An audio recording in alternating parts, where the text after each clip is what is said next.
During our 26-week series of Along the Rail programs, we've managed to meet some pretty interesting people, all of whom have contributed an insight into the business of harness racing. From viewer comments we received, it's been a learning experience for many of them. They found an excellent cross-section of stories that have captured their imagination. And it's given them a more personal point of view, like the Cam Fella story, retold one more time. Cam Fella won every way. He won in the front end, he won coming from behind. Normally he came early to keep out of trouble. We were usually the favorite in the latter year in his racing, so Pat Crow didn't want to get him boxed in. So once he got the front end, you couldn't go by him. I guess the only time that I know a horse went by him was what they pumped up to be one of the biggest races of all time. In fact, the Meadowlands to this day say it was the biggest race they ever had, was when Cam Fella took on Itz Fritz. Itz Fritz held the world record at the mile, half mile, and the 5/8. He owned all the world records.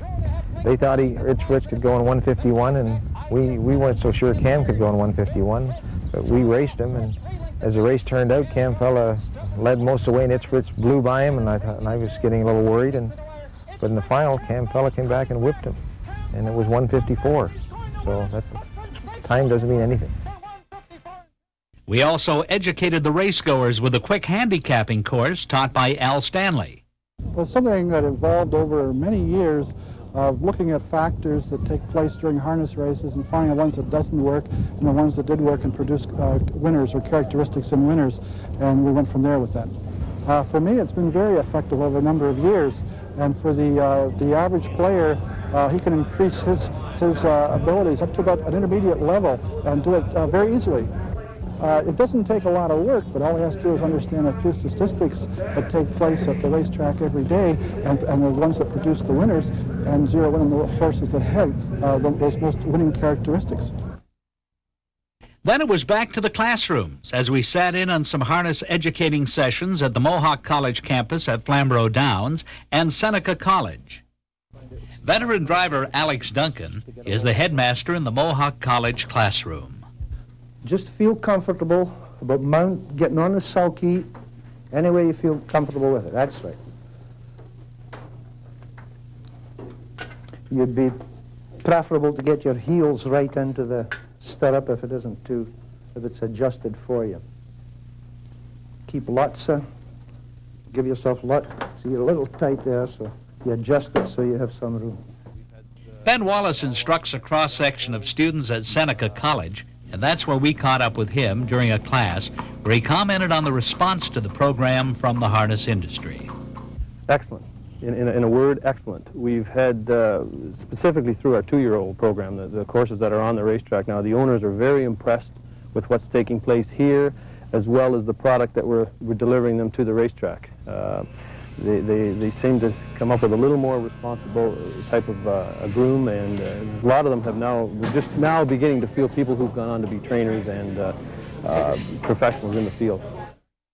We delved into drug testing at Mann Laboratories. Well, right now they're testing the drivers, and they're also testing the judges. They're testing anybody that's involved with safety at the racetrack. Now, this is interesting when you say they're testing the judges. Is this just a recent inclusion in that group? No, as soon as they started testing the drivers, they also decided, the Racing Commission decided that the judges should also be tested. They have to supervise racing infractions in terms of safety, poor driving, and everything else, and they felt that judges should also be tested. Viewers were taken on a trip to the Armstrong Brothers breeding farm where Dr. Glenn Brown talked about this side of the equine equation. You follow certain criteria, perhaps the mating or the cross of those particular bloodlines has been successful in the past. You would have to pay some attention to the type of individuals involved. You know, that they're compatible, or perhaps the mare has a physical defect and you would try to go to a sire that is particularly strong in that area. Obviously, if you're a market breeder such as Armstrong Brothers and breeding for the market, you must produce something that is going to be marketable and attractive to the buying public. We have a couple of sires here, Armbro Omaha and Dream of Glory, who have been leading sires in their gate divisions in the Ontario Sire Stakes program. Well, very obviously, you know, that's a consideration, and that's why those horses get a lot of outside bookings from other breeders in Ontario, because they know they're saleable. They're proven horses and they're saleable. At Cantario Farms, Bob Burgess recounted part of the Amity Chef story. Well, there's a story behind every purchase, and every one you didn't buy that you thought you were going to buy, but we had bought all our yearlings that year at Harrisburg, and my son and I decided to buy one more, and it was most of the others in that particular year didn't work out, and he was just the greatest success we've ever had, so I'm glad we did persist and buy him. My son had worked with Stu for a lot that year and had trained a horse called Beijing, who was a half-brother to Amity Chef, and he had a bowed tendon, but he showed a lot of ability, so that we were interested in the half-brother. We went to see him. We had him out 3 or 4 times. Stu Ferlot looked at him with us 2 or 3 times, and we bought him for the great sum of $12,000. Our cameras were also at a number of auction sales, including this one at Woodbine in Toronto, where Chris Van Bussel offered some comments. Just at the sale alone, we were able to see the bidding in Canadian money and also transferred immediately in American currency and also English pounds. Also the computer updates that we get. The horse can race in Montreal the night before, and we were able to have his time and his race being able to verify it. So the computer has certainly done a lot of things for the standardbred industry. In today's sale, Carl, what we do is we provide all the statistical data on race lines for any race horses, any of the pedigrees for the brood mares, weanlings, and stallions. There were other stops along the way. In Jerseyville, Dr. Mike Weber of Agriculture Canada's testing lab gave the viewer an insight into what they were doing.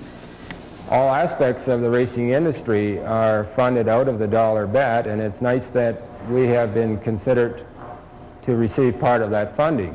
So the person that bets is funding our program, and the industry, the trainers, the owners, the racetrack operators are allowing us a share of it to fund this important part of a race control program. Gary Campbell stopped long enough in his rounds to fill us in on lip tattooing. The instruments that I use are in the shape of a letter or a number, and it's just little needles that I penetrate the first layer of skin and then rub the ink in, and that horse carries that tattoo number for the rest of his life. Does the tattoo number have to be on there before the horse even qualifies? Oh, most definitely. They can't qualify without it on. And the purpose, I guess, is to make sure that the right horse is qualifying. And then the big thing is that when he does race at night, that the paddock judge can examine the tattoo number and make sure that it is the right horse that the public are betting on. And that's what it's all about, identification. There were profiles on some of the equine superstars who made harness racing history in one way or another. Horses like Perfect Out, whose trainer Lloyd Smith explains how he got him. In 1981 in the fall, this horse appeared on the Jockey Club, and a chap by the name of Campbell was driving him, and he was for sale. And each week, the price would go up because he would win. But he was winning from coming from behind, and he was a small horse, and he wasn't that impressive.